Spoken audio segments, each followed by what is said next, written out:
भारत एक ऐसा देश है जहाँ कई राजे रजवाड़ों ने राज किया।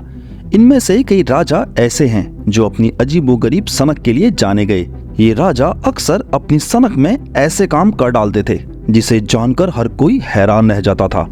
इन राजाओं की सनक में किए गए कामों के किस्से आज भी बेहद मशहूर हैं। ऐसा ही एक मशहूर किस्सा है कपूरथला के महाराजा जगजीत सिंह का, जिन्होंने अपनी सुंदर रानी को अपनी सनक में मर्द बना दिया था। हालांकि इसके पीछे एक बहुत बड़ी वजह थी। हिंदुलॉजी फैक्ट के आज के इस वीडियो में हम आपको महाराजा कपूरथला का यही अजीबोगरीब किस्सा बताने जा रहे हैं। लेकिन वीडियो शुरू करने से पहले चैनल को सब्सक्राइब जरूर कर लीजिएगा। कपूरथला रियासत में दीवान के पद पर रह चुके जर्मनी दास ने अपनी किताब महारानी में इस रोचक किस्से का जिक्र किया है। दरअसल ये उस समय की बात है जब भारत में ब्रिटिश राज था।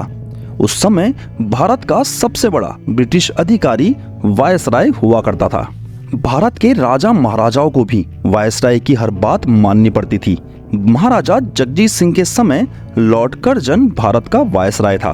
कर्जन ने इस समय एक कानून बनाया था जिसमें भारत के राजा महाराजाओं के विदेश जाने पर पाबंदी लगी हुई थी। इस कानून के अनुसार भारत के किसी भी राजा महाराजा को विदेश जाने के लिए वायसराय से परमिशन लेनी होती थी। वायसराय की इजाजत के बिना कोई भी राजा विदेश नहीं जा सकते थे। लेकिन कपूरथला के महाराजा जगजीत सिंह तो अपनी शानो शौकत और महंगी लाइफस्टाइल के लिए जाने जाते थे। तो हुआ यूं कि एक बार महाराजा ने अपनी सबसे खूबसूरत रानी कनारी के साथ यूरोप घूमने की योजना बनाई, जिसके लिए महाराजा जगजीत सिंह ने वायसराय कर्जन से विदेश जाने की इजाजत भी मांगी।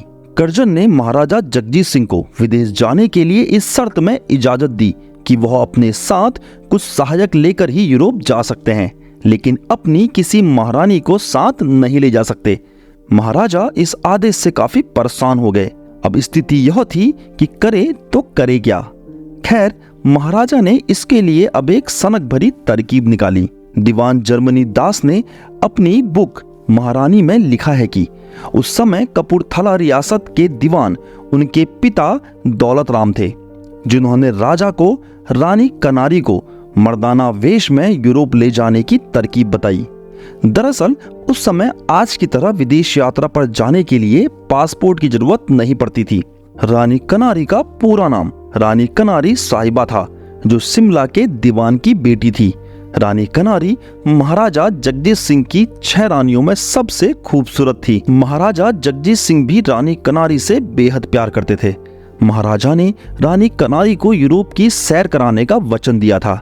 महाराजा के इसी वचन को पूरा करने के लिए रानी को पुरुषों की अचनक, पैजामा और पगड़ी पहनाई गई, जिसके बाद नकली दाढ़ी चिपकाकर पूरी तरह से पक्का कर लिया गया कि रानी एक सिख पुरुष नजर आए। जिस दिन महाराजा को विदेश जाना था, उस दिन महाराजा और उनके सहायकों के साथ रानी कनारी भी सिख पुरुष का वेश धारण किए हुए उनके साथ थी। मजे की बात तो यह है कि रानी कनारी आराम से विदेश भी पहुंच गई और किसी को इस बात पर शक भी नहीं हुआ। यूरोप में जाकर अगर महाराजा जगजीत सिंह को किसी सार्वजनिक प्रोग्राम में बुलाया जाता था तो रानी कनारी सिख पुरुष के वेश में वहां जाया करती थी।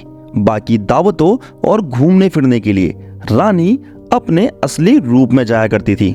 इसी तरह महाराजा जगजीत सिंह और उनकी रानी ने कई महीने यूरोप में आसानी से बिता लिए। हैरानी की बात तो यह है कि ब्रिटिश सरकार को इसकी भनक तक नहीं लगी।